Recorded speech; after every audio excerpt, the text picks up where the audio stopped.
Praise the Lord.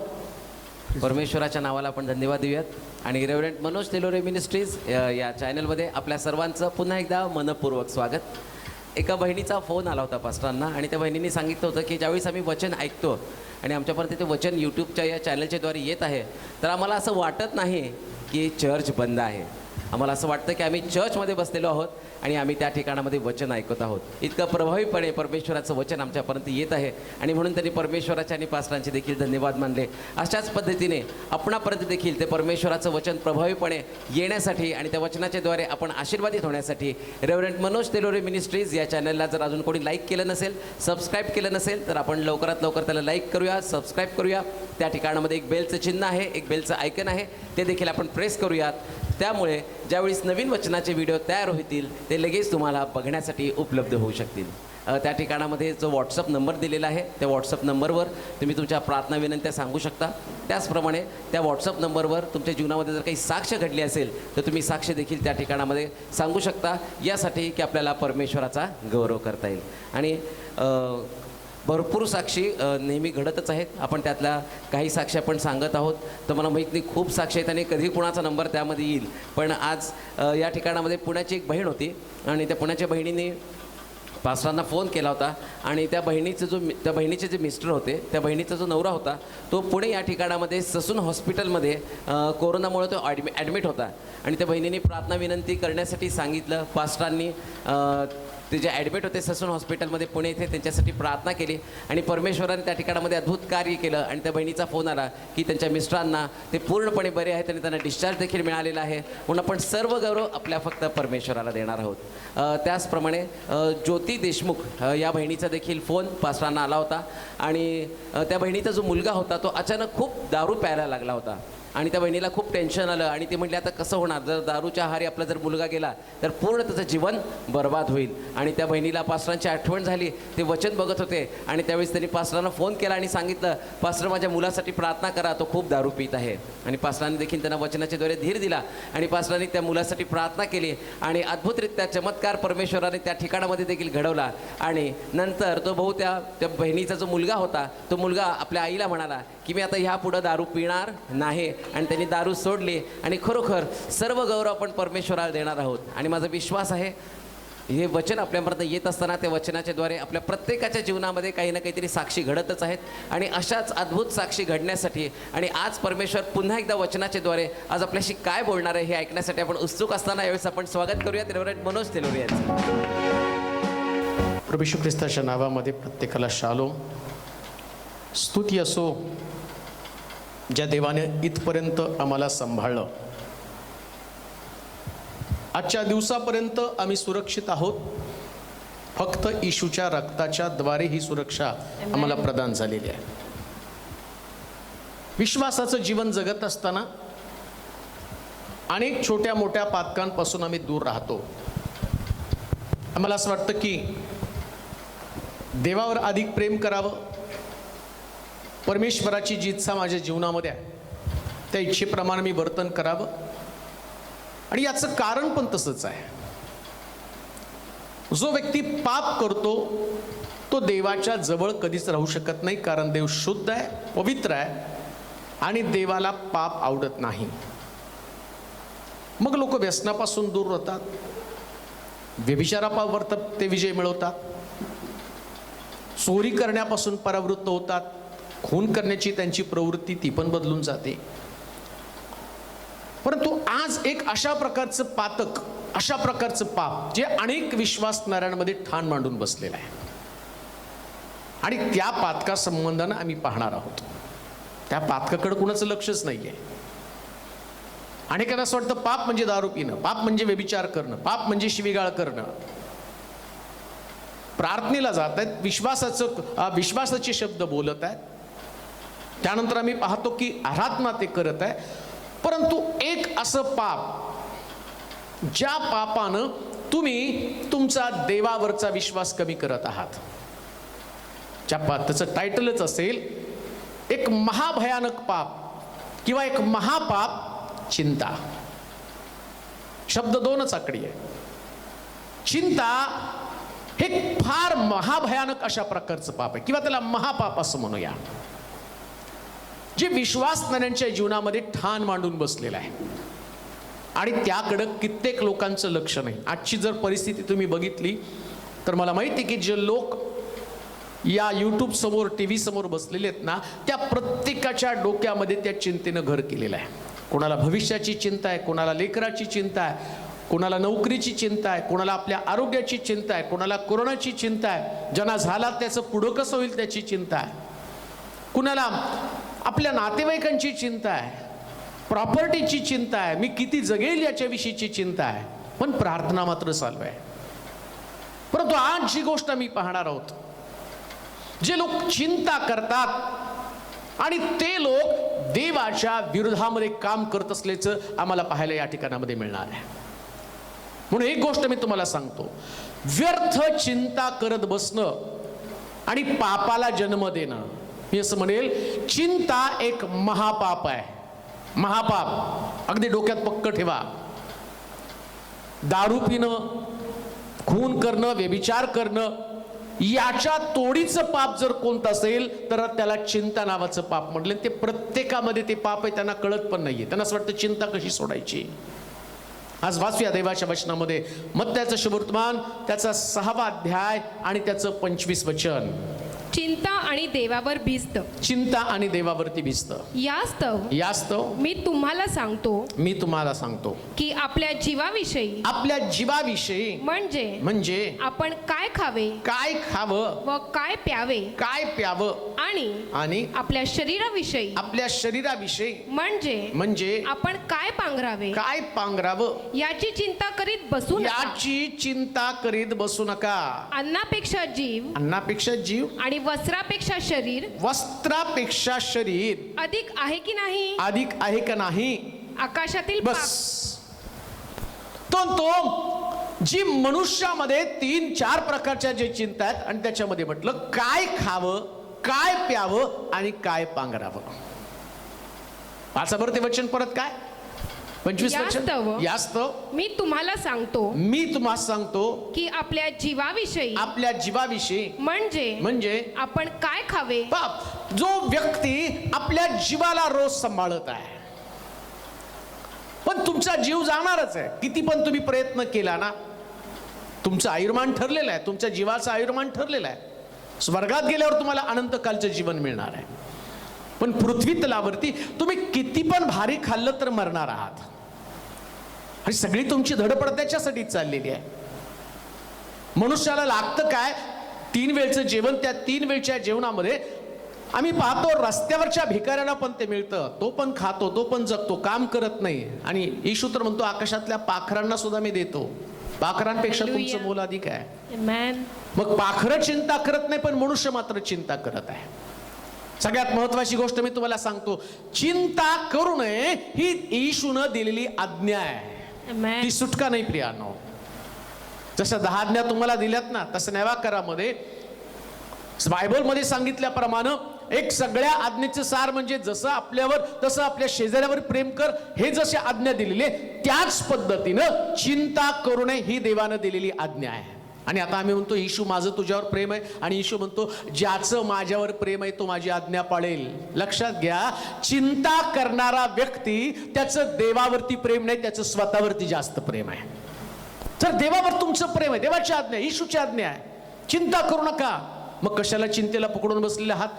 बरं प्रश्न तो उरतो, समजा तुम्ही एवढी चिंता केली तर परिस्थिती बदलती का? चिंता केल्यानं तुमच्या जीवाला घोर लागते. आणि चिंतेचं कारण पण काय? काय प्यावं, काय खावं, काय पांघरावं.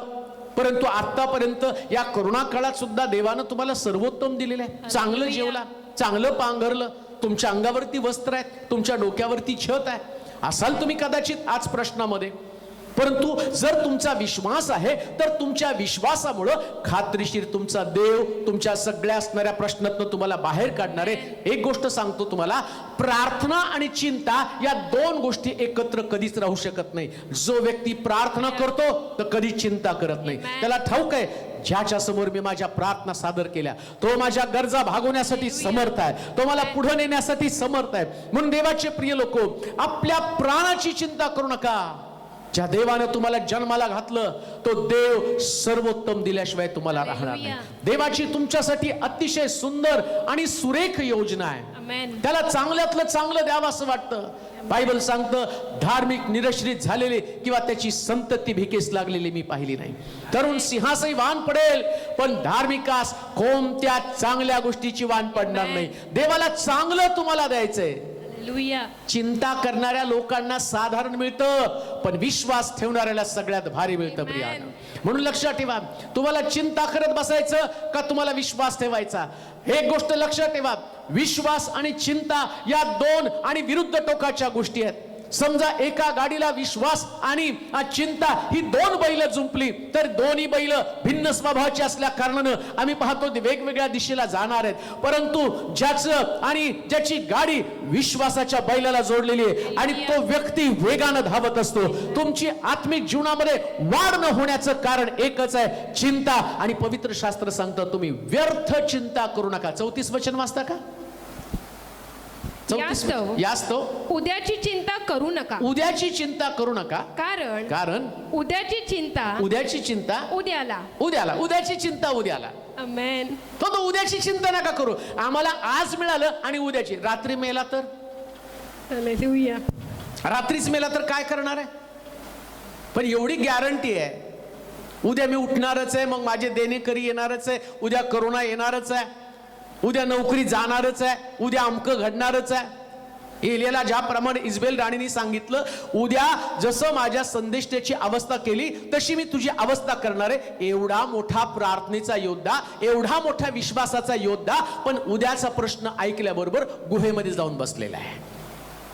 आणि बायबल काय सांगतं माहिती का? चोराला येशू म्हटला आज तू माझ्या बरोबर सुखदुःखात असशील. Amen. आजच्या दिवसामध्ये शास्त्र काय सांगतं, आज माझ्या बरोबर प्रभू आहे. आणि त्याच्या संबंधानं म्हटलं तो काल आज युगानुयुग एकसारखा आहे. तो नाही बदलत, तो नाही तुमची संगत सोबत सोडत. तो म्हणतो मी तुझ्या बरोबर आहे. इमॅन्युएल. Amen. येशू ख्रिस्ताला जगामध्ये पाठवताना त्याचं नाव इमॅन्युएल देवानं ठेवलेलं आहे. इमॅन्युएल म्हणजे आम्हा बरोबर असणारा देव. Amen. मग देव आमच्या बरोबर आहे, चिंता कसली मग? Hallelujah. ज्याच्याकडे जीवन आहे, ज्याच्याकडे समृद्धी आहे. आणि शास्त्र काय सांगतं माहिती का? ज्यानं पुत्र दिला तो बाकीच्या गोष्टी देणार नाही का? Yes, amen. मग बाकीच्या गोष्टीची चिंता का करतात? उद्या तुमच्या आणि उद्याचा प्रश्न सैतानाकडचा आहे. देव आजच्या दिवसाविषयी बोलतो. Hallelujah. आज माझ्यावर सुखलोकात असेल. Amen. आजच्या दिवसाविषयीचा विचार करा. उद्याची चिंता उद्याला पुरे. Amen. आणि लक्षात घ्या, जो देवावरती भरोसा ठेवतो, जो देवावरती विश्वास ठेवतो, देव त्याचं भविष्य रोज लिहित असतो. Amen. रोज लिहित असतो प्रिया. Hallelujah. लक्षात ठेवा, ज्यावेळेस इस्रायल लोकांना मिस्रातनं बाहेर काढलं ना, बाहेर काढत असताना तिथं असं लिहिलं, या लोकांना देवानं उपाशी मरू नये म्हणून स्वर्गातनं मान्ना पाठवला. आणि तो काय म्हटलं माहिती का? रोजच्या दिवसा इतकाच मान्ना जमा करायचा. का? उद्यासाठी नवीन मान्ना, उद्यासाठी नवीन आशीर्वाद. Hallelujah. उद्या तुमच्यासाठी नेहमी सैतान तुम्हाला सांगणार उद्या तू मरणार आहे, उद्या तुला करोना गाठणार आहे, उद्या तुझी नोकरी जाणार आहे, उद्या तुला सस्पेंडचं लेटर मिळणार आहे. अहो उद्याचं उद्या पाहता येईल. एका दिवसात एका क्षणात प्रभू काय करेल सांगता येत नाही. आणि आम्ही पाहतो की राजा ज्यावेळेस त्या तटावरती फिरत होता आणि त्या ठिकाणामध्ये परमेश्वर त्याच्याशी बोलला आणि तो म्हटला की हे सगळं वैभव माझंच आहे. आणि हेरोद या पद्धतीने बोलला आणि परमेश्वर आणि नुसतं माझं म्हटल्याबरोबर आम्ही पाहतो की त्याच क्षणाला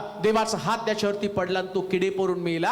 आजच्या दिवसामध्ये देव काय करेल, कोणाचा न्याय करेल, कुणाला कसा दंड देईल सांगता येत नाही. मग उद्याची चिंता करून तुम्ही आज का जगणं सोडत आहात? Hallelujah. पुष्कळ लोक उद्याच्या प्रश्नासाठी आजच मरत आहेत. उद्या काहीतरी घडणार आहे. एक गोष्ट ध्यानात ठेवा, ज्याची तुम्हाला भीती वाटते तो प्रश्न खूप मोठा आहे.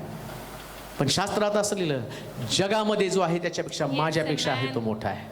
Amen. तुम्ही त्याला घाबरता आणि जो आतमध्ये त्याला घाबरत नाही का? आणि तशीच तुम्ही प्रार्थना करता, तसंच तुम्ही गीत गाता. इकडे गीत गाता, दुसरीकडे चिंता करत बसता. इथं प्रार्थना करता, दुसरीकडे चिंता करत बसता. मग येशू काय म्हटलं माहिती का? की जो उद्याची चिंता, वाचा बरं वचन. यास्तव उद्याची चिंता करू नका, उद्याची चिंता करू नका, कारण उद्याची चिंता उद्याला, उद्याची चिंता उद्याला. हा, उद्याची चिंता उद्याला. इकडं किती साधं सोपं सांगितलंय. टेन्शनच घ्यायचं ना.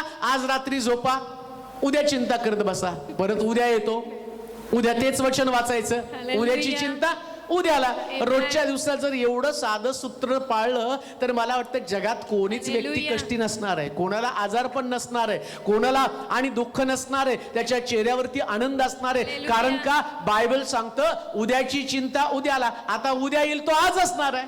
Hallelujah. परंतु हे वचन वाचलं की तो म्हणतो उद्याची चिंता उद्याला. मग तुमच्याकडे चिंता राहणारच कुठं. पुष्कळ लोकांना जगण्याचं सूत्र माहीत नसल्या कारणानं ते वर्षापूर्वीचं नियोजन करून 2 वर्षांनी काय होणार, 3 वर्षानं काय होणार, मुलगा मोठा झाल्यावर काय होणार, मुलगी मोठी झाल्यावरती काय होणार, मला हे घराच्या बाहेर काढतील का, मला ते सांभाळतील का. अहो उद्याच उद्या बघता येईल. तुमची लेकरं मोठी झाल्यावर काय करतील, देव त्यांना कसं घडवेल, आणि तुमच्या मुलाच्या भविष्याची चिंता करू नका. ज्या देवानं आम्ही पाहतो दाविदाला आणि मेंढर चारणाऱ्यापासून राजगादीवरती नेलं. मोशे मरत असताना त्याच्या आईनं आणि एकदम साधं सोपं केलं. 3 महिने आपल्या जवळ ठेवलं. त्यानंतर संभाळता येईना पेटारा केला, त्याच्यामध्ये सोडलं आणि ती पाहत बसली. आता माझ्या लेकराचं उद्या काय होईल. देवानं तिला उद्या नाही आजच दाखवून दिलं. तुझा मुलगा मेला नाही, राजवाड्यामध्ये जिथं मारणार आहे तिथं त्याला घेऊन गेला. देवाचे प्रिय लोक, तुमचं वर्तमान, तुमचं भविष्य घडवणारा देव स्वर्गामध्ये आहे आणि त्याच्याकडे तुमचं लक्ष लागू द्या. व्यर्थ चिंता करू नका. लक्षात घ्या, जगाची सगळी सूत्र त्याच्या हातामध्ये. प्रत्येक व्यक्तीचं जीवन आणि शब्द त्याच्या हातामध्ये. तो शब्द बोलतो आणि जगाची परिस्थिती बदलती. जर शब्दानं जगाची परिस्थिती बदलती, तुमची परिस्थिती 100% बदलणार आहे. 100%. ज्याच्याविषयी मी तुम्हाला सांगतो तो काल होता, तो आज आहे आणि भविष्यातही तोच असणार आहे. आणि म्हणून जो कधीच न संपणार आहे तो अभिवचन देतो. समजा एखाद्या मेलेल्या व्यक्तीने ते अभिवचन दिलं आणि तो सुविचार मांडला तर त्याच्यावर विश्वास ठेवायला जागा नाही. त्यावेळची परिस्थिती वेगळी होती, आजची परिस्थिती वेगळी आहे.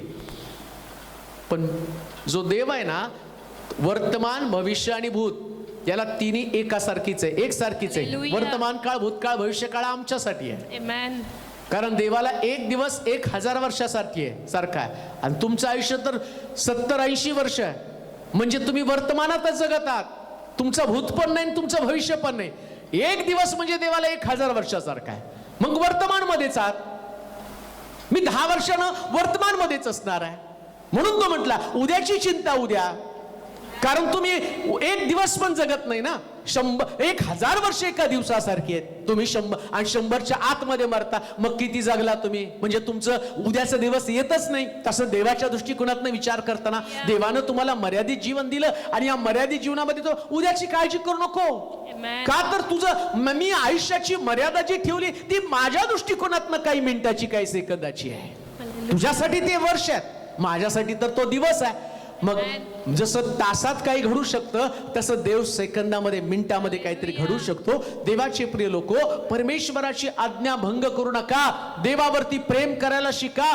देवाची आज्ञा पाळण्यासाठी आम्ही देवावरती प्रेम करायला शिकलं पाहिजे. सैतान देवाच्या लोकांना देवाची आज्ञा मोडण्यासाठी प्रवृत्त करतो, जसं हवेला त्या ठिकाणामध्ये केलेलं आहे. विश्वास ठेव म्हणतो तो. प्रार्थना कर, देवाच्या संगती राहा, पण सगळं करत चिंता करायचं मात्र सोडू नकोस. बऱ्याच वेळा चर्च संपल्यावर, उपासना संपल्यावर दुसऱ्या क्षणाला मनुष्याला चिंता येऊन ग्रासून टाकते. त्याचा चेहरा पडतो. पण सिंहाच्या गुहेमध्ये असताना दानिलाचा चेहरा पडला नाही. Hallelujah. भट्टीमध्ये असताना शद्रक, मेशक, अबेदनगोचा चेहरा पडला नाही. बंदी शाळेमध्ये असताना ना पेत्राचा ना शौलाचा कोणाचे चेहरे पडले नाहीत. कारण त्यांना ठाऊक होतं इथं आणलं, इथून बाहेर नेला तो समर्थ आहे. Amen. इथपर्यंत तुम्ही जिवंत आहात, आजच्या दिवसापर्यंत. तिसरी येऊ द्या, चौथी येऊ द्या, पाचवी येऊ द्या, कशाला त्यांची चिंता करायची. Amen. बऱ्याच लोकांना त्याच्यात वाचलो, आता तिसरीत आमचं काय होणार नाही. काही लोकांनी मेसेज पण पाठवायला सुरुवात केली. आता दुसरीत वाचलो, पहिलीत वाचलो, आता तिसरीचं काय सांगता येत नाही. तिसरी येऊ द्या, चौथी येऊ द्या, पाचवी येऊ द्या. जायचंच म्हटलं ना तिथंच तुम्हाला दुसरी तिसरीतच ओढून नेलं असतं. पण एवढे दिवस देवानं सुरक्षित ठेवलं, त्याचं काहीतरी निश्चित कारण Yes, आहे. amen. काळजी करू नका. देवावरती प्रेम करणारे लोक चिंता कधी करत नाही. Amen. पण चिंता केल्यानं ही चिंता महापातक का म्हटलेलं आहे? प्रभू का मला त्याच्यापासून दूर राहण्यासाठी सांगत आहे? अशी कोणती गोष्ट चिंता केल्याने घडते? आमच्या आत्मिक जीवनावरतीचा काय परिणाम होतो? तुम्ही एक आध्यात्मिक स्पिरिच्युअल व्यक्ती आहात ना, मग स्पिरिच्युअल व्यक्तीनं या पापापासून स्वतःला सांभाळायचं.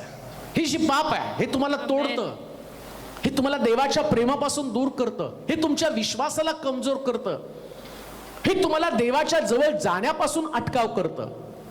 आणि प्रभूला तुमच्याविषयी जर कळवळा वाटायला पाहिजे ना, तर आणि जर तुम्ही चिंता केली तर देवाला तुमच्याविषयी कळवळा वाटत नाही, देवाला तुमच्याविषयी प्रेम वाटत नाही. का? कारण बायबल सांगतं देव त्याच्या वचनावर प्रेम करणारा देव आहे. Amen. आणि जास्त आज्ञा देतो ना, चिंता करू नका.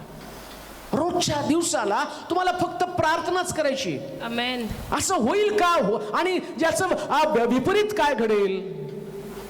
शद्रक मेशक अबेदनगोला भट्टी समोर नेताना राजा त्याला भट्टी समोर म्हणतो, या भट्टीतनं तुझा देव तुला सोडवेल का? तुझा देव या भट्टीतनं सोडवायला समर्थ आहे का? दोन प्रकारची उत्तरं त्यांच्या समोर आहे. राजा, या भट्टीतनं सोडवायला माझा देव समर्थ आहे, पण सोडवलं नाही तरी तू या मूर्तीला मी दंडवत घालणार नाही. चिंतेपासून मुक्तता. Amen. राजाच्या प्रश्नानं तो भयभीत नाही झाले ते लोक. आता देवानं भट्टीत नाही सोडवलं, मग राजासमोर आमचं काय होणार आहे? लोक देवाला नावं ठेवतील आणि ते म्हणजे यांचा देव कुठे आहे? त्याला माहिती देव तिथंच आहे. Hallelujah. त्याची इच्छा असेल तर भट्टीत पडून मरेल, पण त्याची इच्छा असेल तर गौरवानं त्यातनं बाहेर काढेल. त्यांनी चिंतेला एवढं सुद्धा स्थान आपल्या जीवनामध्ये दिलं नाही, मग त्यांची नावं तिथं नोंदली गेलेली आहे. Hallelujah. तुमच्या समोर भट्टी आहे आणि सैतान तुम्हाला त्या राजासारखाच प्रश्न करेल, का यातनं तुझा देव तुला सोडवेल का? त्याला उत्तर एकच द्यायचं, या भट्टीतनं सोडवायला माझा देव समर्थ आहे. Amen. झाली, चिंता गेली दूर. Hallelujah. सैतान रोज तुमच्या समोर प्रश्न आणतो. भविष्याचे प्रश्न असतील, लेकरांचे प्रश्न असतील, ते प्रश्न तुमच्या समोर आर्थिक प्रश्न आणतो, व्याधी विकारांचे प्रश्न तुमच्या समोर आणतो. या विकारातनं तू बाहेर पडशील का? या कॅन्सर मधनं तू बाहेर पडशील का? तुझा नवरा तुला घेऊन जाईल का? 8 वर्ष एका मुलीला तिच्या नवऱ्याने सोडून झालं होतं ते, आणि तिने मला मेसेज केला की पास्टर, माझा नवरा मला सोडून गेलेला आहे आणि गेली 8 वर्ष त्यानं मला फोन सुद्धा केला नाही. मी ते ऐकलं आणि मला माहिती होतं की देव सगळं करायला समर्थ आहे. म्हटलं सिस्टर विश्वास ठेवा, प्रार्थना केली. 8 वर्षानंतर त्या नवऱ्याचा फोन आला. इतकी खुश झाली, माझ्या नवऱ्याचा फोन आला. मग दुसऱ्यांदा परत त्याचा मेसेज आला, लेकरांशी बोलायला लागला. ती घाबरली, ती म्हटली आता माझा नवरा माझी लेकरं घेऊन जाईल का? काहीच उत्तर दिलं नाही मी तिला, कारण मला माहिती आहे देव एवढं करतो ती याच्या पुढचं पण करायला समर्थ Yes, आहे. amen. आणि त्याच्यानंतर काल तिचा मेसेज आला, पास्टर देवाला धन्यवाद, 8 वर्षानंतर माझा नवरा मला घेऊन जाण्यासाठी यायला लागलेला. कशाची चिंता करता? नवरा येत नाही, बायको येत नाही, ती तिकडं निघून गेली, अमकं झालं तमकं झालं. अहो, तुमच्या चिंतेनं ते बदलणार नाहीत, पण जो तुमची चिंता वाहतो तो देव त्यांना बदलण्यासाठी Yes, समर्थ आहे. amen. त्याच्या वचनात राहा, Amen. त्याच्या सानिध्यात राहा, Amen. त्याच्या वचनावर प्रेम करा, त्याच्यावर प्रेम करा. सैतानाला हरवण्याचा मार्ग, सैतानाला काळवंडून टाकण्याचा मार्ग, त्याचा चेहरा पाडण्याचा मार्ग कोणता माहिती का? ज्या देवाचे लोक भट्टीला पाहून सुद्धा फ्रेश असतात ना, त्या सैतान हरतो. त्याला माहितीये ही भट्टी देवाच्या लोकांचं नुकसान करू शकत नाही, फक्त ही भट्टी त्यांना धमकी देण्यासाठी. त्याला ही पण खात्री, देवाचे लोक या भट्टीत पडतील तर त्याचा पुत्र तिथं उडी मारणारच आहे आणि त्यातून त्यांना बाहेर काढणारे. होय देवाचे प्रिय लोक, ज्याची घोषणा करण्यासाठी मी तुमच्या समोर थांबलेलो आहे तो देव जगातला सगळ्यात ताकदवान, अद्भुत, अलौकिक आणि सामर्थ्यशाली देव आहे. आणि म्हणून चिंता करून महापातक करू नका. हे खूप मोठं पातक आहे. कित्येक लोकांना ते माहित पण नाहीये. ते रोज चिंता करत आहेत, रोज काळजी करत आहेत. चिंता ओळखायची कशी माहिती का? सारखा मी त्याच्याविषयी बोलत राहतो म्हणजे चिंता करतात तुम्ही. जो व्यक्ती सारखं त्याच प्रश्नाविषयी बोलतो तो चिंता करतो. आणि जो बोलायचं बंद करतो ना, सैतानाला नेमकं तुमच्या तोंडातनं ते शब्द ऐकायचे. या महिन्यात पगार आल्यावर कसं काय मॅनेजमेंट करायचं, बस तेवढं एक धरलं व तिकडे देव पण हात सोडतो. देवाला माहिती याने चिंता केली, एदेन बागेतनं आदामाला घालवण्याचं कारण काय माहिती का? आदामानं आज्ञा मोडली की लुसिफर स्वर्गामध्ये जातो. देवा हा व्यक्ती माझा आहे, त्यांनी आज्ञा मोडलेली आहे, हा एदेनात म्हणजे याने आनंदात राहू नये, यानं समृद्धीमध्ये आरोग्यामध्ये राहू नये. आणि ज्या दिवशी तुम्ही तसं बोलताना माझा या महिन्यात पगाराचं कसं होईल, तिकडं तो जातो स्वर्गामध्ये शब्द घेऊन, अरे देवा तुझे लोक चिंता करत आहेत, त्यांनी तुझी आज्ञा मोडलेली आहे. ते म्हणतो ठीक आहे, यांचं महिनाभर तुला जे काही नुकसान करायचं ते कर.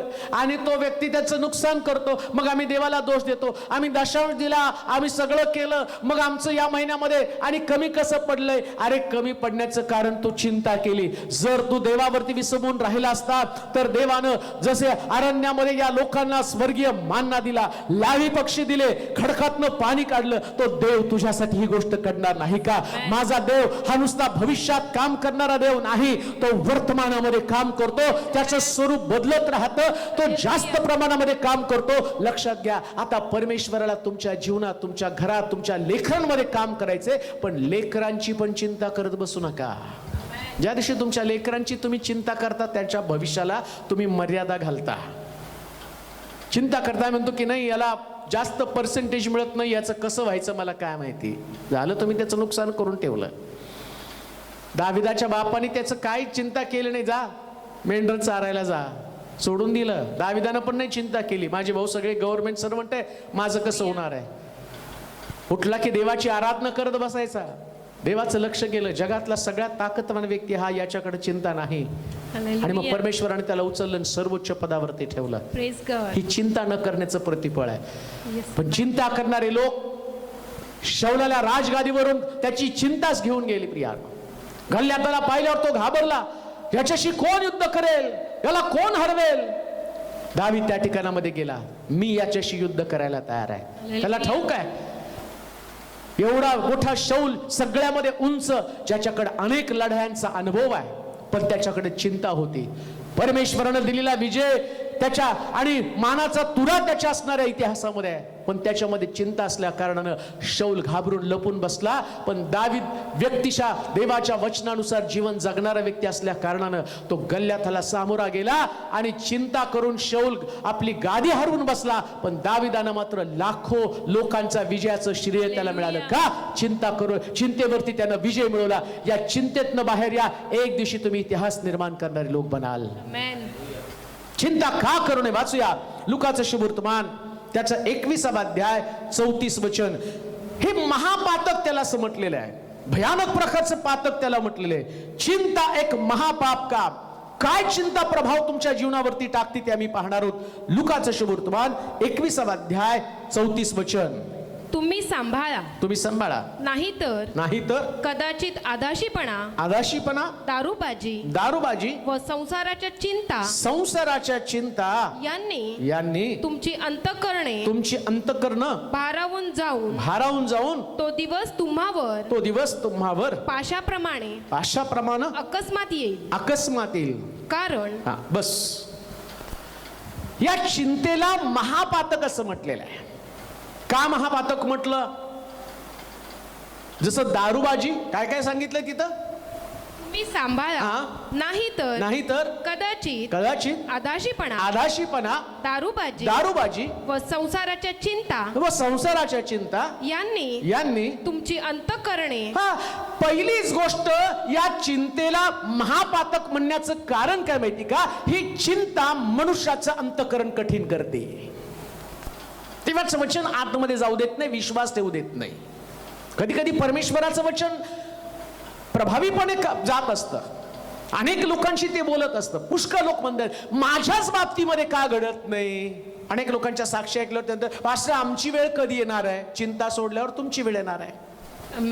तुम्ही चिंता करताना आणि काय होतं माहिती का, लगेच आम्हाला सैतान पण सांगतो, बघ अमक्याचं नवरा येऊन तिला घेऊन गेला, अमक्याला नोकरी लागली, त्याला घराचं लोन मंजूर झालं, तुला झालं का? लगेच तुम्ही चिंता करायला लागता. आणि चिंता करायला लागल्याबरोबर बायबल काय सांगतं माहिती का, दारूबाजी आणि चिंता दोन्ही सारखंच आहे. म्हणजे एखादा दारुड्या, ज्यास एखादा माणूस दारू पिऊन येतो ना, त्याला दारुड्या म्हणतात, तसं चिंता करण्याला चिंतुड्या म्हणतात.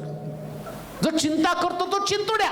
हालेलुया. आणि बायबल काय सांगतं माहिती का, दारुड्यापेक्षा भयानक हा चिंतोड्या आहे. कारण सारखं त्याला कुरकुर कुरकुर कुरकुर चिंता करत बसायची. आणि दारूची गुंगी आहे तशी चिंतेची पण गुंगी आहे. काल कोणीतरी पेपरला दिलं होतं, एक दारुड्या त्याची आई फुगे विकायला जात होती आणि ती फुगे विकून घरी यायची आणि तो त्या आईला सारखे दारू प्यायला पैसे मागायचा. त्या दिवशी खूप दारू पिऊन आला आणि आईने पैसे दिले नाही. मग त्यानं रागाच्या भरात दारू पिऊन आला, चाकू काढला, त्याच्या आईला मारलं, तिचे तुकडे केले, मग तिचं काळीच काढलं आणि मग मीठ मिरची सगळी बाटल्या तिथं जमा ठेवल्या. तर तिच्या आईचं काळीच तो शिजवून खाणार होता आणि रक्ताच्या थारोळ्यामध्ये तिचे तुकडे पडल्यावर तो पण दारू पिऊन तिथंच पडला. आणि एक छोट्या मुलीने पाहिलं, ते घरातनं रक्त बाहेर यायला लागलं आणि जाऊन त्यांनी सांगितलं, बघतो तर काय, या दारुड्यानं त्या आईला खलास करून तिचं काळीच काढून त्याचे तुकडे करून शिजवायला तो निघालेला होता. म्हणजे चिंतेनं मनुष्य, दारुडा मनुष्य काय करतो ते समजत नाही, तसं चिंता पण मनुष्याला काय करायला सांगता येत नाही, काय करायला लावेल सांगता येत नाही. बायबल सांगतं, दारू पिणारा आणि चिंता करणारे दोन्ही एकसारखेच आहेत. एक चोर चोरी का करतो? त्याला त्याच्या भविष्याची चिंता असते. त्याला वाटतं उद्या माझ्यासाठी काही नसणार आहे, मग त्याला चोरी करण्यासाठी प्रवृत्त करतं. एक व्यक्ती खून का करतो? त्याला वाटतं की हा व्यक्ती माझ्यासाठी धोकादायक आहे, याला मारलं तर मी जिवंत राहणार आहे. म्हणजे दारूची जशी नशा आहे ना, तशी चिंतेची पण एक नशा आहे. आणि ही चिंता मनुष्याला पापाकडे घेऊन जाते. म्हणून याला भयानक प्रकारचं पातक म्हटलंय, महापातक. जे तुम्हाला कळत पण नाही, ते पण मोठ्या पापाला जन्म देण्याचं काम चिंता करत असते. तेव्हा चिपरी लोक स्वतःला सांभाळा. शास्त्र काय सांगतं माहिती का, तुमचं अंतकरण कठीण करण्याचं काम चिंता करत आहे. आज पुष्कळ लोक देवाचं वचन ऐकत आहे. एखाद्या दारू पिणाऱ्याला विचारा ना, तो म्हणतो मला यातनं सुटायचंय, पण मला यातनं सुटण्याचा मार्ग माहित नाही. मग त्याला विचारतो तू का पिलास आहे, तो म्हणतो मला टेन्शन होतं. म्हणजेच चिंता आहे. चिंतेचं जर इंग्लिश नाव आम्हाला कळतं, टेन्शन. टेन्शन म्हणजे चिंता. मग ती चिंता त्याला व्यसनाकडे घेऊन जाते. मग देवाचं वचन ऐकून पण तो व्यसन करतो. समजतं त्याला देवाचं वचन. पुष्कळ मला सांगतात, पाळक साहेब आता माझ्यासाठी प्रार्थना करा, मी व्यसनातनं बाहेर यावं. मी तुला आत घातलं का व्यसनात? व्यसनात तू गेला, दारू तू पिली आणि मला प्रार्थना करायला सांगतो, तुम्ही माझ्यासाठी प्रार्थना करा. अरे बाबा, तुला त्यातून बाहेर पडलं पाहिजे. आणि तुला कोण घेऊन गेलं तिथं? चिंता घेऊन गेली ना. तू देवाचं काम करणारा व्यक्ती होता. एका सेवकाची साक्ष ऐकली, मी पूर्वी फार सुंदर सेवा करत होतो, मधल्या काळामध्ये मला कर्ज झालं आणि कर्ज झाल्यावर मग मी दारू प्यायला गेलो. मग दारूच्या वेश्यामध्ये मी बरंच काहीतरी करायला सुरुवात केली. एक सेवक असं करू शकतो का घडलं असं? कारण त्याच्याकडे चिंता होती. सेवक असून पण चिंता. मग सामान्य लोकांचं काय आहे? लक्षात घ्या, ज्या देवानं तुम्हाला वेगळं केलं, सेवा दिली, तो तुमच्या गरजा भागवण्यासाठी समर्थ आहे. तो तुमच्या गरजा भागवण्यासाठी समर्थ आहे. तो तुमची काळजी वाहण्यासाठी समर्थ आहे. म्हणून तुमच्या अंतःकरणाला कठीण करणारी गोष्ट कोणती असेल तर चिंता. ती तुमचं अंतःकरण कठीणच करते. म्हणून तोडला सांभाळा. सांभाळा म्हणजे काय? धोक्याचा इशारा आहे. तुम्हाला धोक्याचा इशारा आहे. आज अनेक विश्वासणाऱ्यांना प्रभू धोक्याचा इशारा देते की तुमचं अंतःकरण कठीण होऊ नये. जो व्यक्ती त्याला वाटतं बदलावं, त्याला वाटतं माझं परिवर्तन व्हावं, त्याला वाटतं मी आध्यात्मिक व्हावं, परंतु आध्यात्मिक होण्यासाठी त्याला अडखण कोणता असेल तर चिंता असेल. तो किती पण विश्वास ठेवण्याचा प्रयत्न करतो, पण ती चिंता त्याला विश्वास ठेवू देत नाही. ती चिंता त्याला प्रार्थना करू देत नाही. तो प्रार्थनेला बसल्यावर पण तेच डोक्यामध्ये विचार असतात, तेच भविष्याची चिंता असते. समोर मृत्यू दिसतो, समोर आजार पण दिसतो त्याला, आणि ती आजार पण त्याला उद्ध्वस्त करण्याचं काम करतात. हिचक्याला देवानं ते निरोप पाठवला, संदेश त्या करवी, हिचकिया आपल्या घराची निर्वानिरोव कर, कारण परमेश्वर आता तुला तुझ्यापासून काढून घेणार आहे. तुझा आत्मा तुझ्यापासून काढून घेणार आहे. मग हिचक्या चिंता करत बसला का? त्याला कळालं देवाचा निरोप आहे. आणि देवाच्या बाबतीमध्ये म्हटलं, देव आपला निर्णय कधी बदलत नाही. सदोम गोमोराच्या बाबतीमध्ये देवाचा निर्णय पक्का ठरलेला होता, या नगराचा नाश करणार आहे. अब्रामानं एवढी मध्यस्थी केली, रदबदली केली, पण देवानं निर्णय बदलला नाही. 10 लोकांसाठी पण त्यांचा नाश करणार नाही देव असं म्हटला, पण 10 लोक सापडले नाही. आता 10 लोकांना वाचवण्यासाठी देव तयार होता. मग लोटाचं कुटुंब, परिवार तिथं होता, वाचवायला पाहिजे होता, पण देव आपला निर्णय बदलत नाही. मग हिचक्याच्या बाबतीत देवानं निर्णय काय बदलला? त्याने चिंता केली नाही, त्यानं प्रार्थना केली. हालेलुया. त्यानं आपलं अंतःकरण कठीण केलं नाही. वास्तविक पाहता देवासमोर जे गोष्टी तो लिहितो सांगतो, तो म्हणतो मी तुझ्यासमोर नीतीनं वागत आलेलो आहे, तुझ्यासमोर आणि त्यानं आपलं जीवन देवासमोर प्रगट केलं. प्रभू मी चांगलं वागलो, चांगलं वागून सुद्धा तू माझं प्राण काढून घेणार आहेस का? आणि त्यांनी आपलं अंतःकरण कठीण केलं नाही, उलट त्यांनी आपल्या अंतःकरणाला मृदू केलं. एक वार्ता त्याच्या कानावरती पडली, पण ती वार्ता त्याला उद्ध्वस्त करू शकले नाही. का? कारण हा व्यक्ती त्यांनी आपल्या अंतःकरणातली चिंता बाजूला काढली आणि तो प्रार्थना करू लागला. परिणाम काय झाला? देवानं पहिल्यांदा आपलं मन बदललं. हालेलुया. जे सदोम गोमोरासाठी त्याचं मन बदललं नव्हतं, परंतु इथं त्याचं मन बदललं. आणि आम्ही पाहतो की देवानं निरोप पाठवला, हिचक्याला सांग तुला आज मी काढून घेणार होतो, परंतु आता तुझ्या घराची निर्वानिरोग करण्याची गरज नाही, तुझं आयुष्य मी 15 वर्षानं वाढवलेलं आहे. ज्या दिवशी तुम्ही चिंता कराल त्या दिवशी देवाचं वचन तुमच्यामध्ये काम करणार नाही.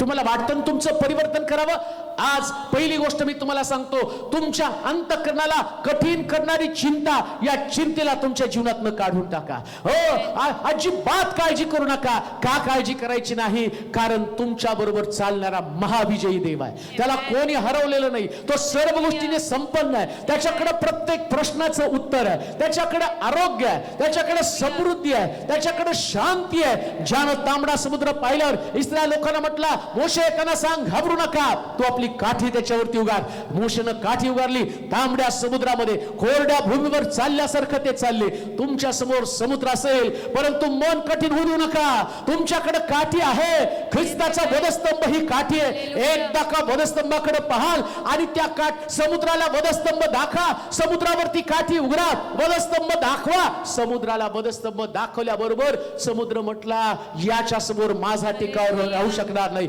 मी टिकाव धरू शकणार नाही. आणि आम्ही पाहतो इस्रायल लोक त्या कोरड्या भूमीवर चालले. का?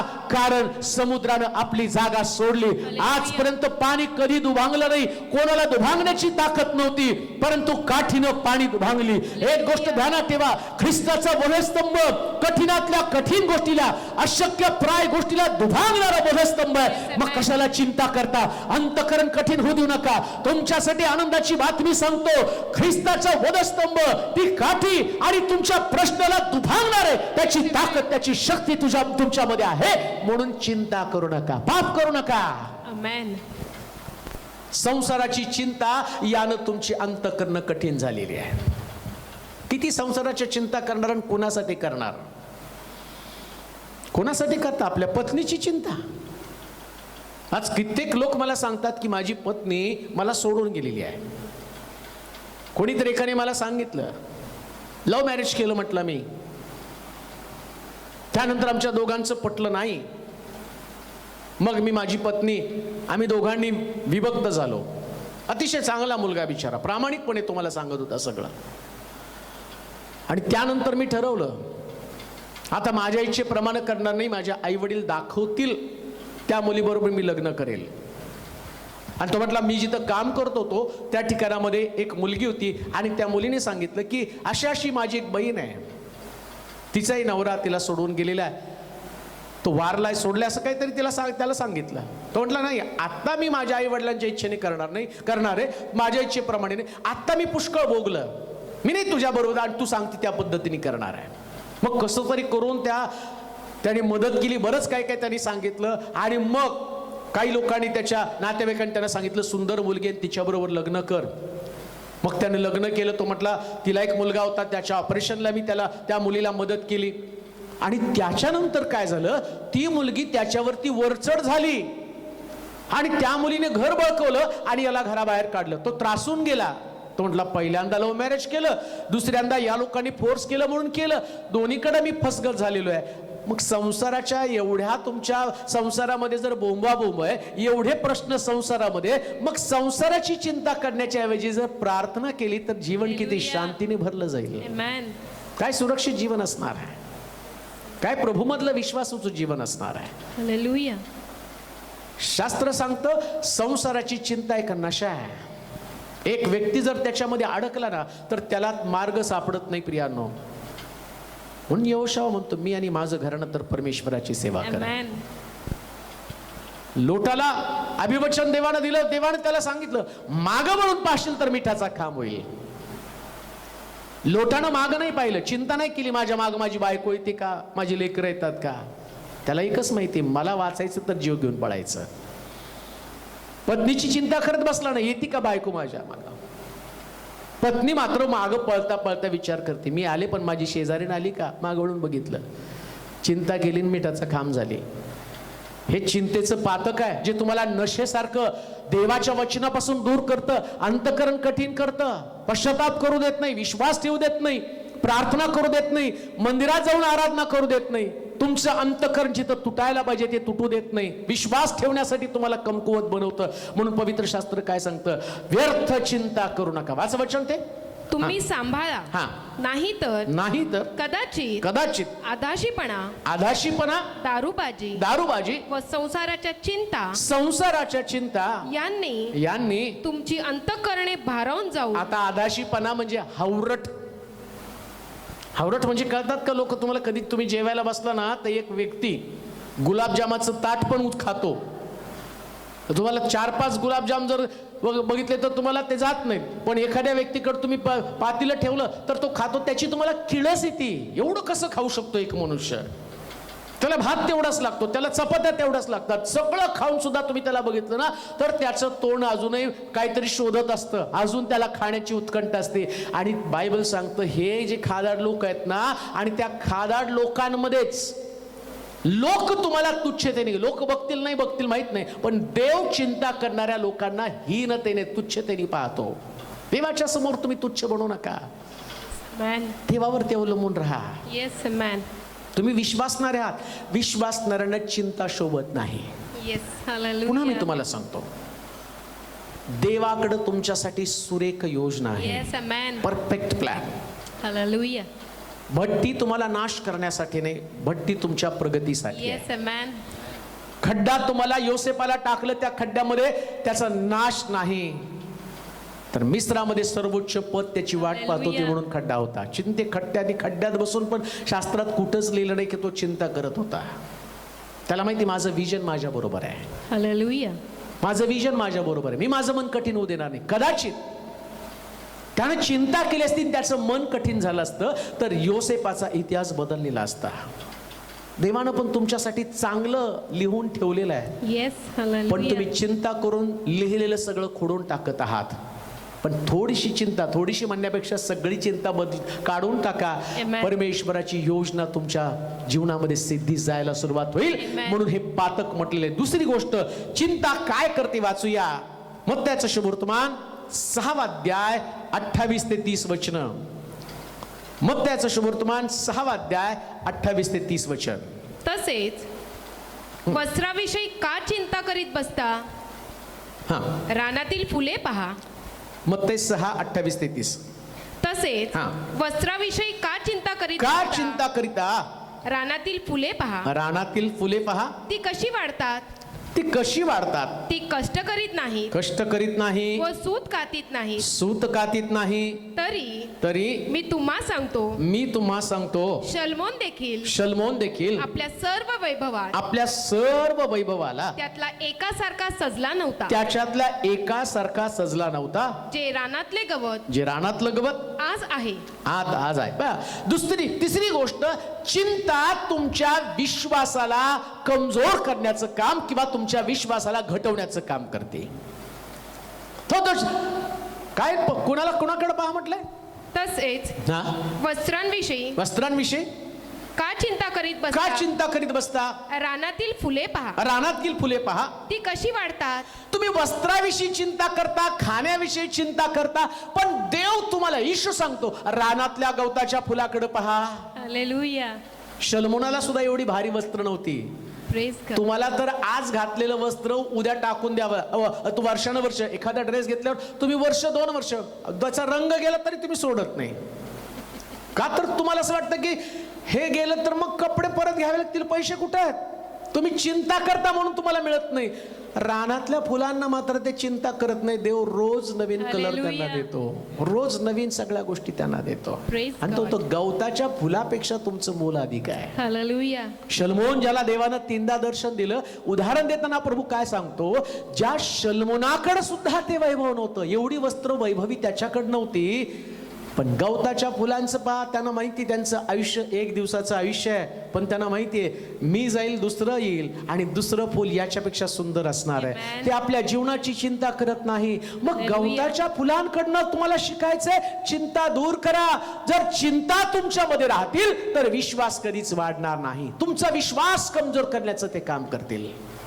मग आम्ही तीच गोष्ट पाहतो नाही का, येशूचे शिष्य नावेमध्ये बसून पलीकडे जायला निघाल्यावर येशू त्यांना म्हटला आपण पलीकडे जाऊ, असं म्हटलं आणि तो झोपला. ज्यावेळेस मागच्या वेळेस आम्ही ते पाहिलं आणि तेवढ्यात वादळ आलं आणि वादळ आल्याबरोबर हे येशूचे शिष्य चिंता करायला लागले. त्यांना असं वाटलं तर वादळातनं सोडवणार कोण.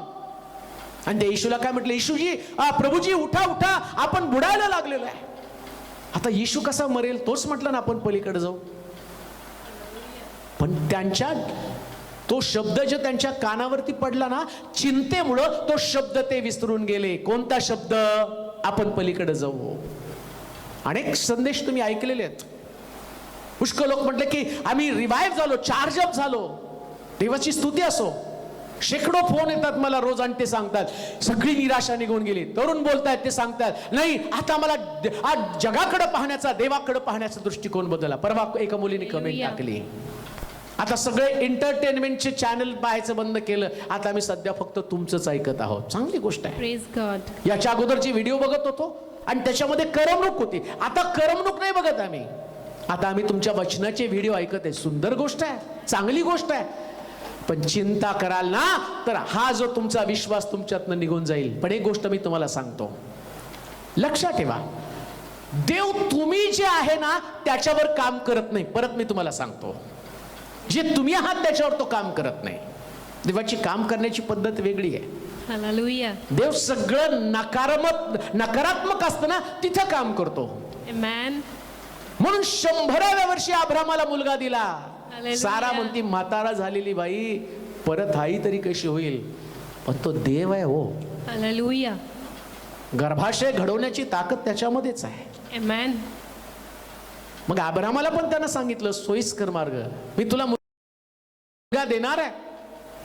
पण चिंता दूर करण्यासाठी डॉक्टर पण सांगतात नाही का, राग आला ना, भीती वाटली, 1 ते 30 अंक मोजा. काय त्या अंक मोजण्यामध्ये असणार आहे, काय शाळेत शिकला नाही 1 ते 30. पण डॉक्टर पण म्हणतात भीती वाटायला 1 ते 30 अंक मोजा, 1 2 3 4. आणि बघा तुम्ही मोजल्याबरोबर कधी कधी ती भीती जाती आणि ते मोजायचं बंद केलं परत भीती येते, चिंता येते त्याच्यामध्ये.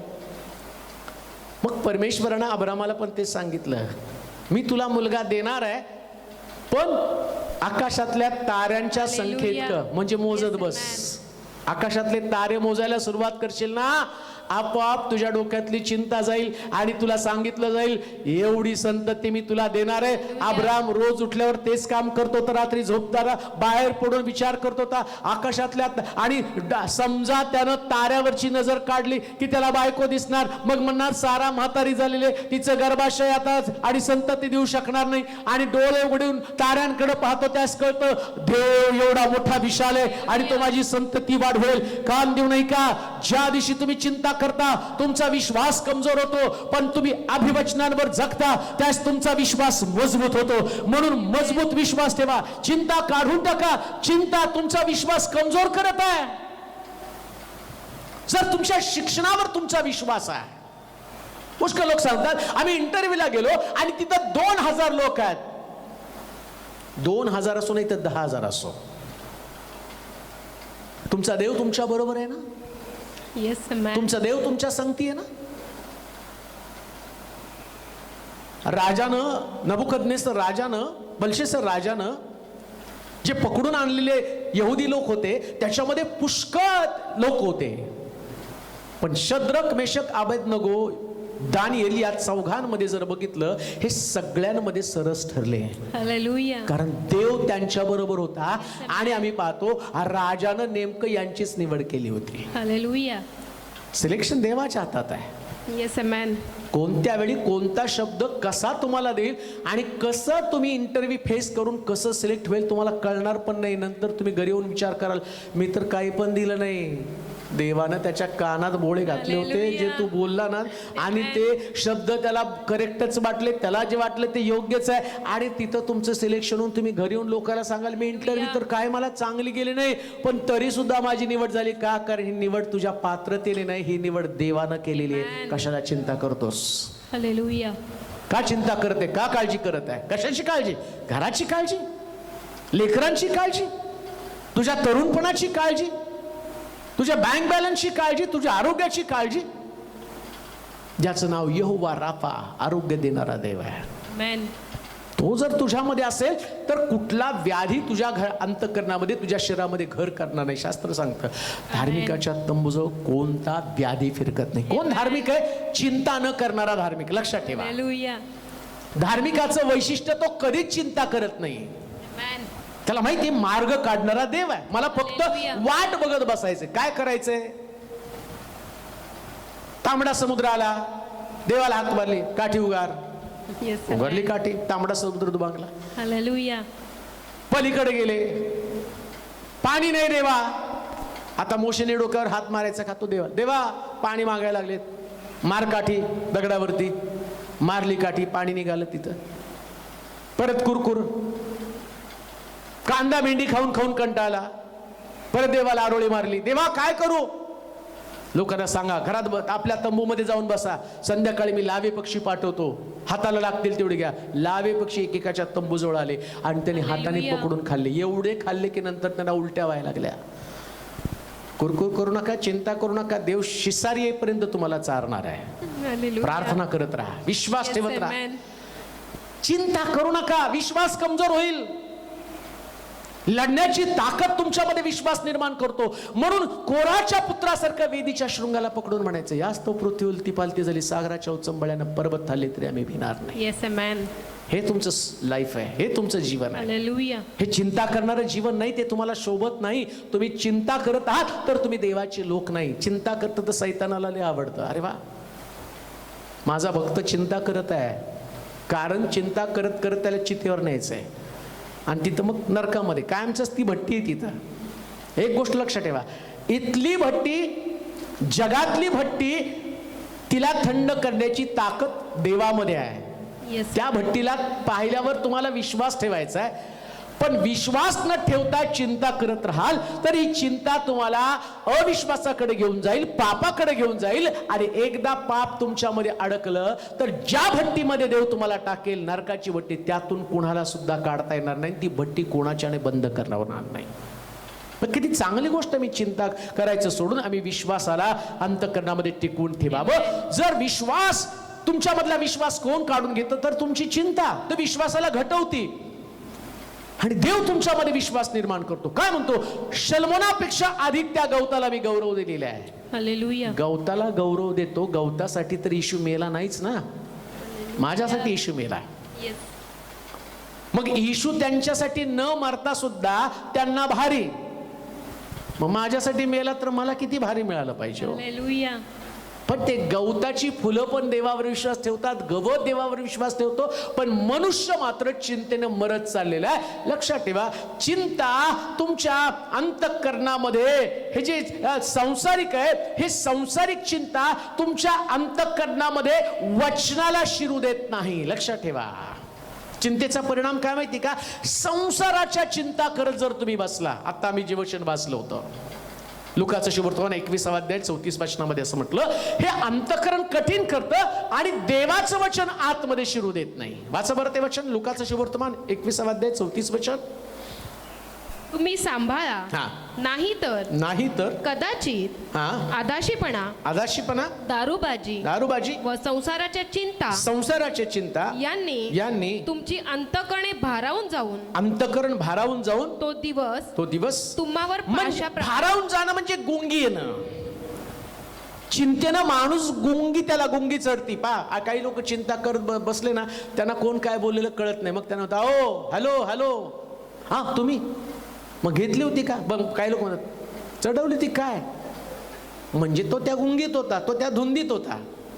कधी कधी त्या चिंतेनं समोरून गाडी आलेली कळत नाही, मग त्याला धक्का लागतो.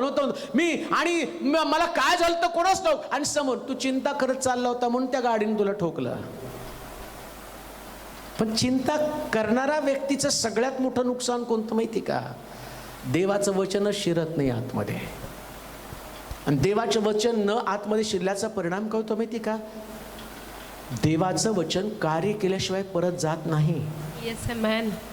म्हणजे देव जे अभिवचन वचनाच्या द्वारे तुम्हाला देतो ना, ते वचन स्वीकारण्यासाठी तुम्हाला चिंता अटकाव करतात. तुम्ही टेन्शनमध्ये आहात, ते टेन्शन इतकं भारी असतं ना, तुम्हाला देवावरती विश्वास ठेवण्यासाठी तुम्ही ते वचनच स्वीकारत नाही, तर ते शक्य नाही. सारेने ते वचन स्वीकारलं नाही.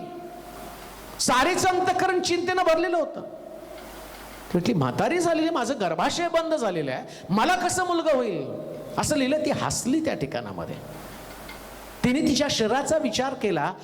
तुम्ही सुद्धा कधी कधी तुमच्या परिस्थितीचा विचार करत असाल आणि तुमची परिस्थिती नकारात्मक असेल.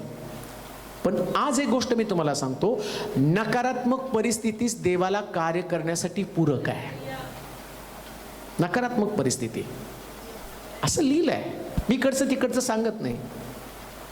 शमूएल इशायाच्या घरात गेला ना, प्रत्येक मुलाला पाहिल्यावरती शमूएलाला वाटत होतं हा राजा होण्यासाठी लायक आहे. त्याला वाटलं हाच लायकीचा आहे. 7 मुलं संपल्यावर त्यानं इशायाला विचारलं आणखीन एक मुलगा आहे का? तो म्हटला तो रानामध्ये, पण तो राजा होण्याच्या लायक नाही, त्याच्याकडे काहीच नाही. आणि बरोबर देवानं काय केलं माहिती का? नालायक असणाऱ्या दाविदाला लायक राजा बनवलं. का? कारण देवाला नेहमी असाधारण गोष्टी करताना साधारण व्यक्तीची तो निवड करत असतो. साधारण व्यक्तीची. म्हणून जर तुम्ही साधारण आहात ना, तर असाधारण बनण्यासाठी चिंता करण्याचं सोडून द्या. असाधारण, आमेन.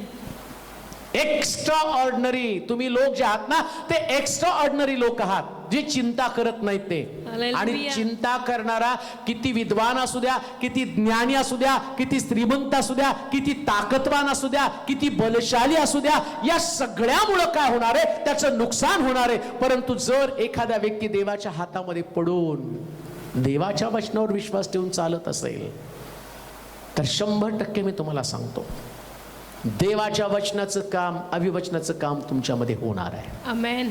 ते स्वीकारावं लागणार आहे. येस.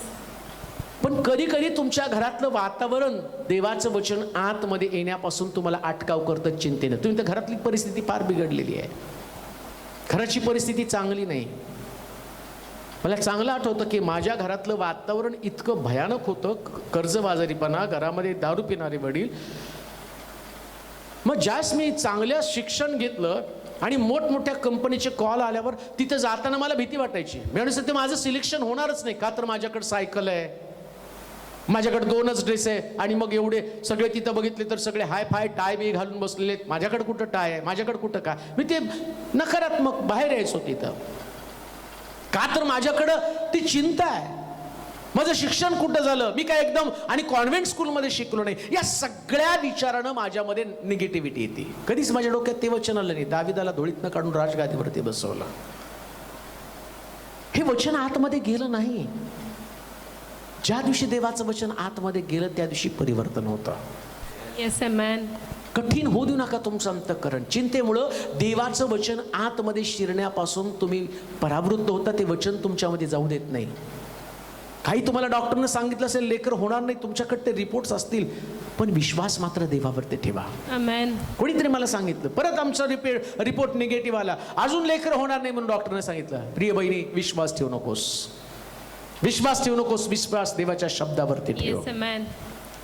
बदलण्याची ताकद त्याच्यामध्ये आहे. संतती परमेश्वरानं दिलेलं धन, पोटचं फळ, त्याची देणगी, डॉक्टरची देणगी नाही येते.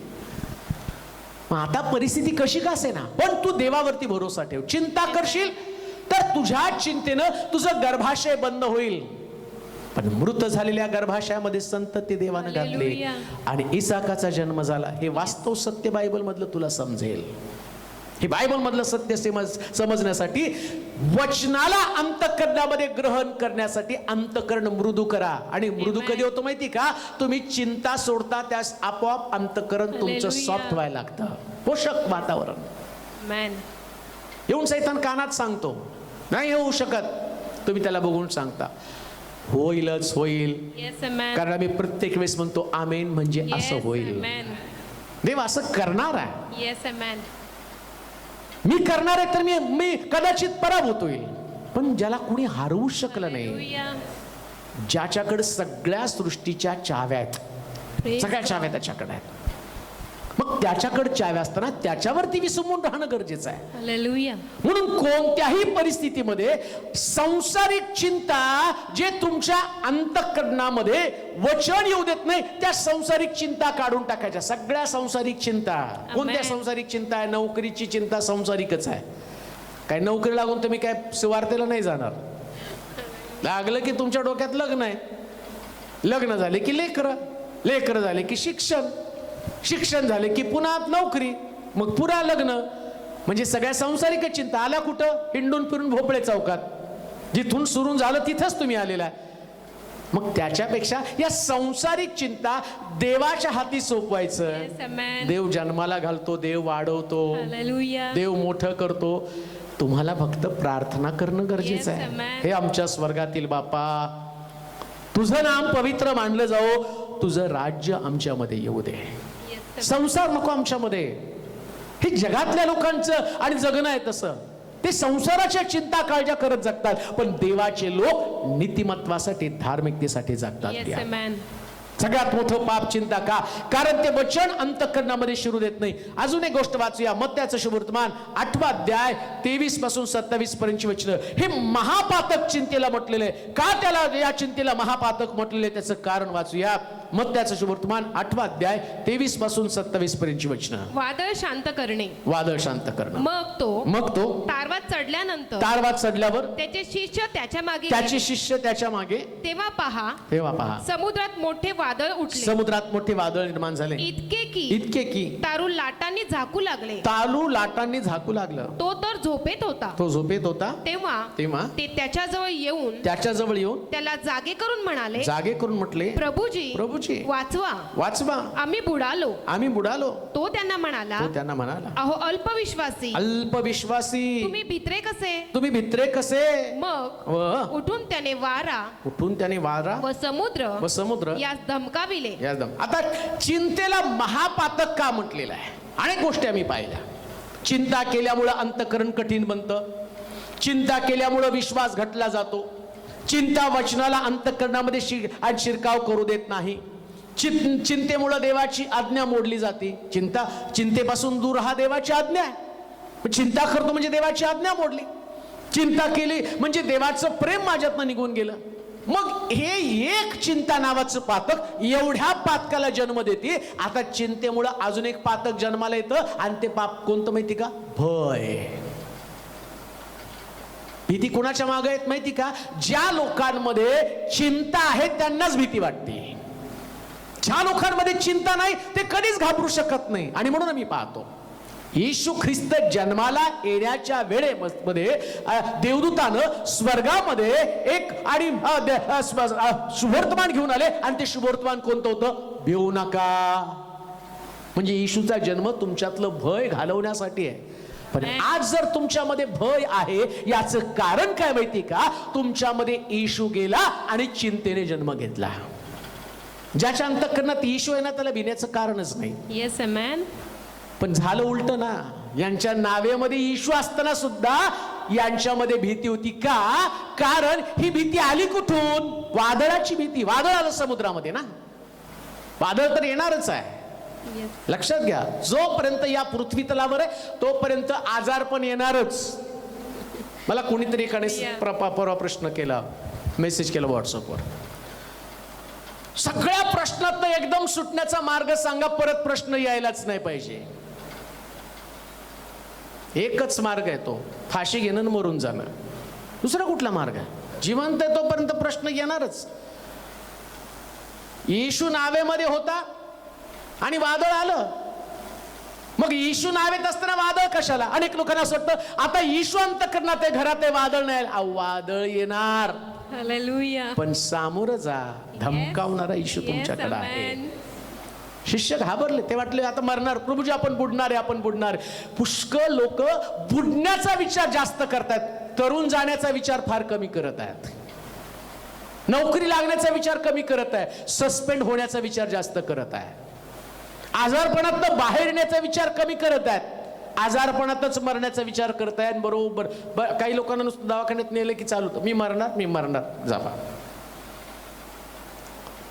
सगळं सांगतं डॉक्टर, सगळं नॉर्मल आहे हो, पण आम्हाला कुठं चिंता सोडे, आम्ही शोधा ना, काहीतरी होतंय, मला कुठेतरी होतं, इथं दुखतंय तिथं. अहो पोटाचं सगळं केलेलं आहे, आतमध्ये काय घालून काय काय करतात की सगळं करून सांगणं. आज सगळं स्कॅनिंग झालं, अमकं झालं, तमकं झालं, सगळं नॉर्मल आहे, पण आम्हाला मारायची घाई आहे ना. आणि मग तिकडून पण सांगायचं, बघ साहेब प्रार्थना करा, खूप आजारी. काय झालं? नाही डॉक्टर तर म्हणतात काहीच नाही. मग तुम्ही शोधून काढलं का? डॉक्टर म्हणतात काहीच नाही, पण ती चिंता तुम्हाला काहीतरी आजार शोधायला लावती. लक्षात घ्या, माझा प्रभू त्याच्या पलीकडचा मोठा आहे. Amen. ती भीती तुमच्यामध्ये निर्माण होती, चिंतेमुळे भीती निर्माण झालेली आहे. आणि एकदा का मनुष्यामध्ये भय निर्माण झालं की मनुष्य आपोआप देवापासून दूर जातो. सैतान तुम्हाला घाबरवण्याचं काम करत आहे चिंतेनं. सगळे प्रश्न निर्माण होतात ते फक्त चिंतेमुळं. म्हणून इथं असं म्हटलं, येशू नावेमध्ये असताना सुद्धा शिष्यांना भीती वाटली. अनेक लोकांमध्ये येशू आहे, नाव ख्रिस्ती आहे, ख्रिश्चन, आतमध्ये ख्रिस्त आहे, पण तरी पण चिंतेनं ते ग्रस्त झालेले आहेत. मग तुम्ही कसले ख्रिस्ती आहात? मग तुम्ही कसले बिलिव्हर्स आहात? कसले विश्वासणारे आहात? तुमच्या विश्वासाला तुम्हाला तपासावं लागणार आहे. तुमच्या भयातनं तुम्हाला सुटका होण्याची गरज आहे. Yes, त्या भीतीला तुम्हाला बाहेर काढणं गरजेचं आहे प्रियांनो. Amen. आज तुम्ही देवाचं वचन ऐकत असताना किती लोक आज भीतीमध्ये जीवन जगत आहे. का ते भय तुमच्यामध्ये आहे? तुम्हाला माहित नाही का, हे पाप तुमच्या चिंतेनं जन्माला आलेलं आहे. दिवसा सूर्याची, रात्री चंद्राची तुला बाधा होणार नाही. Yes, amen. अजून पण लोकांना भीती वाटते. कुणी परवा एक व्यक्तीने मला फोन करून सांगितलं, आमचा खूप चांगला बिझनेस चालत होता, परंतु आता अचानक आमचा बिझनेस ठप्प झाला. बरं, मग एक पास्टरला आम्ही सांगितलं फोन करून, आमच्या बिझनेससाठी प्रार्थना करा. पास्टर पण हुशार, तुमच्या घरावर कोणीतरी करणी केली, दुकानावर कोणीतरी करणी केली, त्याच्यामुळे तुमचा बिझनेस चालत नाही. म्हटलं मग आता मी काय करू? नाही तुम्ही आमच्यासाठी प्रार्थना करा. मला नाही करणी दाखवली, ज्याला दाखवली त्याच्याकडनं करून घ्या, कारण देवानं मला भित्रेपणाचं नव्हे सामर्थ्याचा आत्मा दिलेला आहे. Hallelujah. मी म्हटलं, मी बायबल मधल्या देवाविषयी सांगतो, इस्रायलावर काही मंत्र तंत्र चालत नाही, याकोबावर काही चेटूक विद्या चालत नाही. हे माझ्या देवाचं वचन आहे. ज्यानं सांगितलं त्याच्याकडनं काढून घ्या, कारण ते तुम्हाला भीतीमध्ये ठेवतात. देव आम्हाला भीतीमध्ये ठेवत नाही, देव आम्हाला सुटका देतो. चिंता करू नका, जगामध्ये तुमचा देव सगळ्यात मोठा देव आहे. Amen. सैतानाला त्यांनी ऑलरेडी हरवलेला आहे. Yes, Lord. तुम्ही विजयामध्ये चालत आहात. Yes, amen. विजयी जीवन जगा. Hallelujah. भीतीला जन्म चिंता देती, आणि तुम्हाला असं वाटतं माझा व्यवसाय का चालत नाही? प्रार्थना करून बघा. रात्रभर पेत्र बाशे धरून धरून थकला, येशू तिथं आला. हा वास्तव काय आहे? मग येशू म्हणला, तुझं नाव जरा खोल पाण्यामध्ये घेऊन जा. तो म्हटला, मी आता तिथूनच आलेलो आहे. म्हटलं तरी तो आतमध्ये घेऊन जा. तो आपलं जाळं लीट करत होता, त्याला जाण्याची तयारी, आणि परत फिरणार होता. आता सापडलं नाही म्हणून येशू सांगितलं, जा तिथं टाक. आता थोडासा विचार आपण जगातल्या सेवकांप्रमाणे करू. लगेच मी असतो तर तिथं काय म्हणलं असतं, नाही तिथं करणी झाली, तिथं जाऊन करावं लागेल, मग तुला मासे सापडतील. येशूनं तसं नाही केलं. चल म्हटलं माझ्या बरोबर. Hallelujah. पहिले तुझ्या डोक्यातनं चिंता काढून टाक. मला सापडणार नाही, मला रिकामं जावं लागेल, ही चिंता काढून टाक. आता मी सांगतो, Yes, amen. आता मी सांगतो म्हणून जाळं टाक. परिणाम काय झाला? ते गेले, जाळं टाकलं. शास्त्र सांगतं एवढे मासे सापडले की दुसऱ्या नावेतले होड्यातले लोक तिथं आले, ते ओढत ओढत बाहेर आले. का?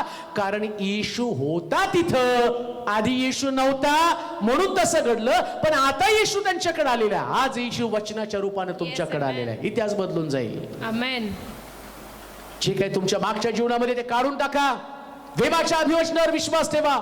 जर तुमच्यामध्ये आणि चिंता असेल तर ती भीती उत्पन्न करते, आणि एकदा भीती उत्पन्न केली. एकच वचन वाचूया, लुकाचं शुभवर्तमान 21 अध्याय 34 वचन, जे मगाशी पण वाचलं, परत वाचूया, कारण सगळ्यात मोठी गोष्ट या चिंतेमुळे काय नुकसान होतं. एक वचन वाचूया, लुकाचं शुभवर्तमान 21 अध्याय आणि 34 वचन. तुम्ही सांभाळा, तुम्ही सांभाळा, नाही तर कदाचित आदाशीपणा, दारूबाजी व संसाराच्या चिंता यांनी तुमची अंतकरणे भारावून जाऊन तो दिवस तुम्हावर पाशाप्रमाणे अकस्मात येईल. आता सगळ्यात महत्वाची गोष्ट काय माहिती का? मला माहिती सगळे ऐकणारे इथे जे बसलेले आहेत आणि एक आठवड्यामध्ये जवळजवळ आनंद वाटतो की 7-7 हजार लोक बघतात. म्हणजे 7-7 हजार लोकांना असं वाटतं की मला स्वर्गामध्ये पोचायला पाहिजे. असं कोणच नाही बसलं फुकट तिथं. सगळ्याला वाटतं साहेब कसं तरी करून स्वर्गात न्या, कसं तरी करून ते फक्त तुम्हाला कोरोना काळात पहिल्या इयत्तेतनं दुसऱ्या इयत्तेत जाता येईल, 10वीतनं 11वीतनं 12वीत कसं तरी करून जाता येईल. इकडून तिकडून मार्ग. स्वर्गाच्या राज्यात जाण्यासाठी तुम्हाला काहीतरी प्रयत्न करावा लागणार आहे. आणि चिंतेमुळं स्वर्गाच्या राज्यामध्ये प्रवेश होण्यापासून चिंता तुम्हाला अटकाव करत आहे. सांभाळा. का चिंतेला महापातक म्हटलेले माहिती का? याचं कारण आहे, ही चिंता तुम्हाला स्वर्गाच्या राज्यात जाऊच देत नाही हो. सगळं तुम्हाला इथेच अडकून ठेवते. भविष्याची चिंता, भविष्यासाठी प्रयत्न, मग प्रार्थना नाही करू देत, चर्चला नाही जाऊ देत. बिझनेस कर, बिझनेस कशासाठी? बिझनेस. स्वर्गाचं काय? नाही आम्ही अमक्या सेवकाला देऊ. अरे पैसे दिल्याने कोणी स्वर्ग राज्य मिळवत नाही. म्हणून तर आम्ही पाहतो जादूगार त्या प्रेषितांच्या मागे गेला आणि तो म्हटलं तुमच्यासारखा पवित्र आत्मा मला त्यांना देता यावा म्हणून मी तुम्हाला दान देतो, हे दान मला द्या. दानानं पैशानं दान मिळत नाही. दान ते देवाचं दान आहे. स्वर्ग राज्य मिळवण्यासाठी तुम्हाला श्रम करावं लागेल. पण तुम्ही भविष्याच्या चिंतेत एवढं अडकून गेला, एवढं गळून गेलेला आहे की तुम्हाला स्वर्गाचं राज्यच तुमच्या लक्षामध्ये आहे ना. कॉलेज, करिअर, नोकरी, व्यवसाय, लेकरं, कुटुंब, लग्न, नातेवाईक, प्रपंच, सारं आयुष्य आम्ही याच्यामध्ये खर्च करत आहोत. त्याच्यासाठी आम्ही जीवन जगत आहोत. आणि पवित्र शास्त्र काय सांगतं? याच्यामुळे तुमची अंतकरणं कठीण होतील आणि अकस्मात तो दिवस तुमच्यावरती येईल. बघत बघत दिवस आले ते. आता तर जगाची कोणाला खात्री पण नाहीये. कोण कधी मरेल सांगता येत नाही. पण माझ्या देवाचे प्रिय लोकांनो, एक गोष्ट मला तुम्हाला सांगू द्या. चिंता करण्याच्या ऐवजी शेवटच्या दिवसात प्रार्थना करा. जीवन तर संपणारच आहे. आज न उद्या आम्ही प्रत्येक जण जग सोडून जाणार आहोत. पण मेल्यानंतर कुठं, हा सगळ्यात मोठा प्रश्न आहे.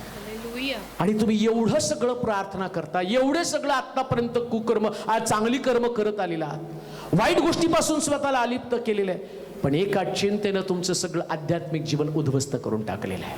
सगळं केलं तुम्ही, दानधर्म केला, उपास तापास केले, एवढं करून चिंता जर केली ना, ही चिंता सगळ्याला झिरो बनवते. पण सगळं करण्याच्या ऐवजी चिंता सोडली ना, ती चिंता तुम्हाला चिंतेपासून अलिप्त झाल्या कारणानं स्वर्गाकडे तुमची पावलं पोचली जातात, तिथं पडली जातात. म्हणून आज सकाळी मी तुम्हाला एकच सांगेल, चिंता करू नका, प्रार्थना करा. प्रार्थनेनं जीवन देवाच्या हाती सोपवा आणि प्रभू आल्यानंतर निश्चित तुम्हाला चांगलं प्रतिफळ दिल्याशिवाय राहणार नाही. आपण प्रार्थना करू यावेळेस. सर्व समर्थ देवा, तुझे आभार मानतो, तुझी स्तुती करतो. अनेक पातकांसंबंधानं आम्ही जबाबदार राहिलो, त्यापासून स्वतःला अलिप्त केलं.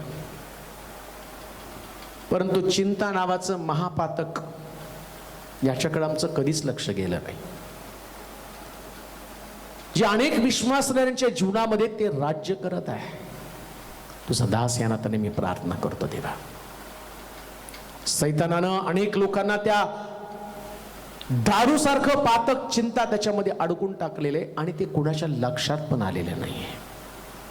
पण आज प्रार्थना करतो, अशा सर्वांची बंधनं तोड, त्यांना तोड प्रभू, त्यातून बाहेर काढ.